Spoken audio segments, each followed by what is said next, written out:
ভারতের নরেন্দ্র মোদী 2 দিনের সফরে দখলদার ইসরায়েলে গিয়ে ইসরায়েলি সংসদ নেসেটে বক্তব্য দিয়েছেন। এ সময় নেসেটে উপস্থিত ছিলেন যুদ্ধ অপরাধে অভিযুক্ত নেতানিয়াহু। তিনি মোদীকে ভাই হিসেবে সম্বোধন করেছেন। নেতানিয়াহু বলেছেন, মোদীর ইসরায়েল সফরে তিনি আবেগপ্রবণ হয়ে পড়েছেন।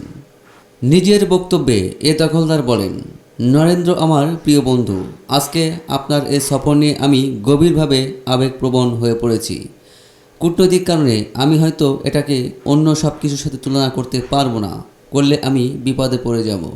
কিন্তু আমি এটা বলতে পারি যে আপনার এই সফর আমাকে যতটা ছুঁয়ে গেছে তেমনটা আগে কখনোই হয়নি।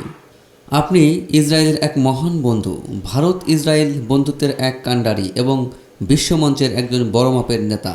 তিনি আরও বলেন, আমি তো প্রায় বলতে চাই যে আপনি একজন বন্ধুর চেয়েও বেশি, একদম ভাইয়ের মতো।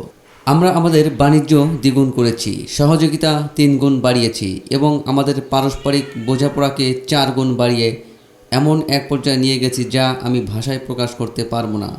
সত্যি বলতে কিছু কিছু বিষয় বোধহয় সবার সামনে বলাও ঠিক হবে না, বলেন নেতানিয়াহু।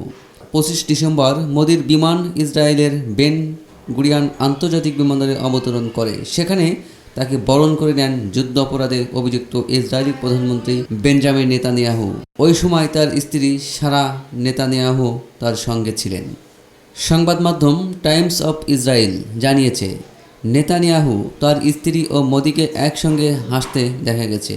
এ সময় তারা একে অপরকে জড়িয়ে ধরেন। এছাড়া ট্রাম্পকে লাল গালিচা সংবর্ধনা দেওয়া হয়। এরপর মোদিকে নিয়ে মঞ্চে উপস্থিত হন তিনি। সেখানে তারা দুজন দাঁড়ানোর পর ইসরায়েলি জাতীয় সঙ্গীত বাজানো হয়।